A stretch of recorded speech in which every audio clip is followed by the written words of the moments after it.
बुढ़ा और हिरनी। किस्सा बूढ़े और उसकी हिरनी का। अलिफ लैला की कहानी है। वृद्ध बोला, हे दैत्यराज, अब ध्यान देकर मेरा वृत्तांत सुने। ये हिरनी मेरे चाचा की बेटी और मेरी पत्नी है। जब ये 12 वर्ष की थी तो इसके साथ मेरा विवाह हुआ। ये अत्यंत पतिव्रता थी और मेरे प्रत्येक आदेश का पालन करती थी।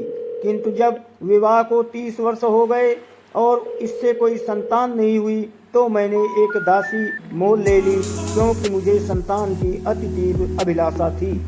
कुछ समय बाद दासी से एक पुत्र का जन्म हुआ। बच्चा पैदा होने पर मेरी पत्नी उस बच्चे और उसकी माता से अत्यंत द्वेष रखने लगी। मुझे इस बात का अति खेद है कि मुझे अपनी पत्नी के विद्वेष का हाल बहुत दिन बाद मालूम हुआ। संयोगवश मुझे एक अन्य देश को जाना पड़ा। मैंने अपनी पत्नी से जोर देकर कहा कि मेरे पीछे इन दोनों की अच्छी तरह देखभाल करना और इनके आराम तकलीफ का ख्याल करना। भगवान चाहेगा तो मैं 1 वर्ष में लौट आऊँगा। मेरी स्त्री ने मेरे जाने के बाद उन दोनों से दुश्मनी रखना शुरू कर दिया। वो जादू टोना भी सीखने लगी थी। मेरे जाने के बाद उस दुष्ट ने अपने जादू से मेरे बच्चे को बछड़ा बना दिया और उसे मेरे नौकर ग्वाले के सुपुर्द कर दिया कि अपने घर ले जाकर इसे खिला पिलाकर मोटा ताजा कर दो। इसी प्रकार उसने मेरी दासी को जादू के जोर से गाय बना दिया और उसे भी ग्वाले के घर भेज दिया। विदेश से वापस आकर मैंने अपनी पत्नी से अपने पुत्र और उसकी माँ के बारे में पूछा। उसने कहा कि तुम्हारी दासी तो मर गई है और तुम्हारे पुत्र को मैंने 2 महीने से नहीं देखा। मालूम नहीं वो कहाँ चला गया। मुझे अपनी दासी के मरने का बड़ा दुख हुआ, किंतु सब्र करके बैठ गया। किंतु मुझे आशा थी कि कभी न कभी पुत्र से मेरी भेंट हो जाएगी। 8 महीने बाद ईद का त्यौहार आया। मेरी इच्छा हुई इस त्यौहार पर मैं किसी पशु का बलिदान करूं। मैंने अपने ग्वाले को बुलाकर कहा कि कुर्बानी के लिए एक स्वस्थ गाय ले आ दे। संयोग से वो मेरी दासी ही को ले आया, जो जादू के जोर से गाय बन गई थी। मैंने उसे बलिदान करने के लिए उसके पैरों को बांधा तो वो बड़े करुणापूर्ण स्वर में डकारने लगी और उसकी आंखों से आंसू की धारा बहने लगी। उसका ये हाल देखकर मुझे उस पर दया आ गई और मुझसे उसके गले पर छुरी न चल सकी। मैंने ग्वाले से कहा, इसे ले जा और कुर्बानी के लिए दूसरी गाय ले आ। ये सुनकर मेरी पत्नी बहुत क्रुद्ध हुई और कहने लगी कि इसी गाय की बलि दी जाए। ग्वाले के पास इससे अधिक हृष्ट पुष्ट और कोई गाय नहीं है। उसके भला बुरा कहने से मैंने फिर छुरी हाथ में ली और गाय को मारने के लिए उद्यत हुआ। इस पर गाय और भी चीख पुकार करने लगी। मैं अजीब दुविधा में पड़ा। अंत में मैंने छुरी ग्वाले को दे दी और कहा, मुझसे इस गाय पर छुरी नहीं चलती, तू ही इसका बलिदान कर दे।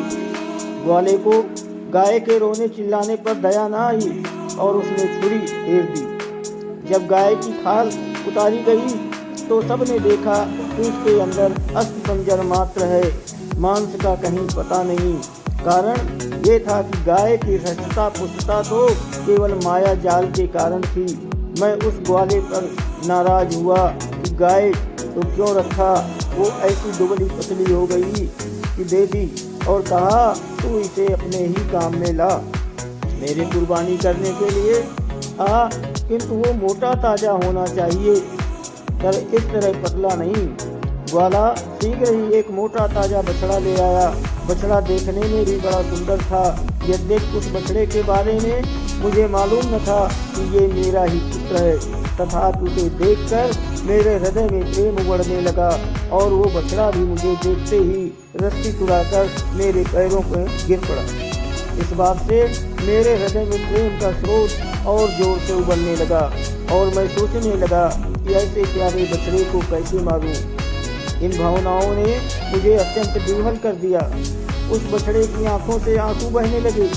इससे उसके प्रति मेरा प्यार और उमड़ा और मैंने ग्वाले से कहा, इस बछड़े को वापस ले जा और इसकी जगह कोई दूसरा बछड़ा ले आ।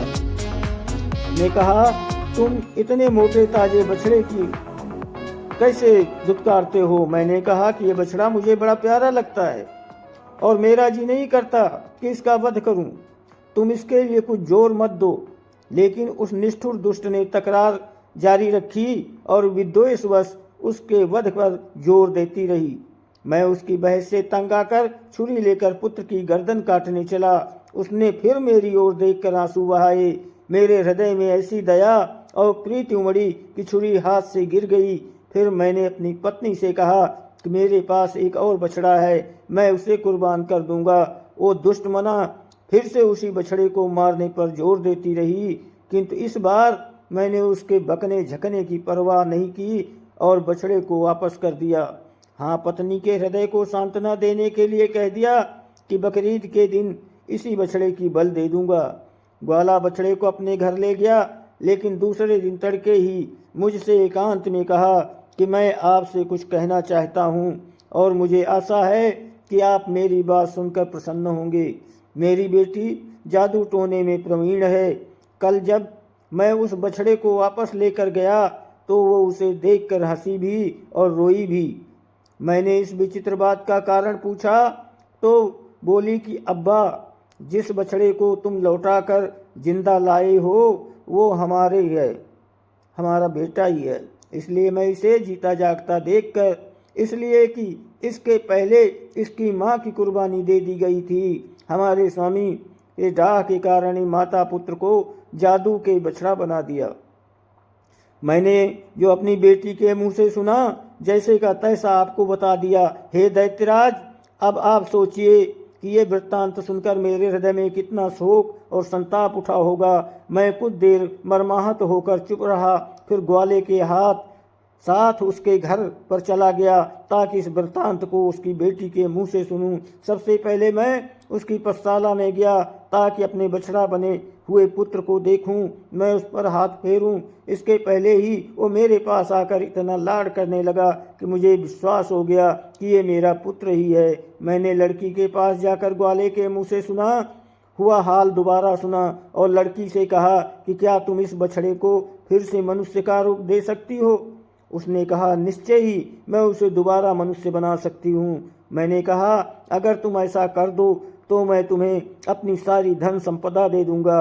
लड़की ने मुस्कुराकर कहा कि हम लोग आपके सेवक हैं, आप हमारे मालिक हैं, आपकी आज्ञा शिरोधार्य है, किंतु बछड़े को मनुष्य रूप में 2 शर्तों पर दूंगी। एक तो ये, उसके मनुष्य बन जाने पर आप उसका विवाह मेरे साथ कर दें, और दूसरा ये कि जिसने इसे मनुष्य से पशु बनाया है उसे भी थोड़ा दंड दिया जाए। मैंने उत्तर दिया, मुझे तुम्हारी पहली शर्त बिल्कुल मंजूर है, मैं तुम्हारा विवाह उसके साथ कर दूंगा और तुम दोनों को इतना धन धान्य दूंगा कि जीवन पर्यंत तुम्हें किसी चीज की कमी नहीं रहेगी।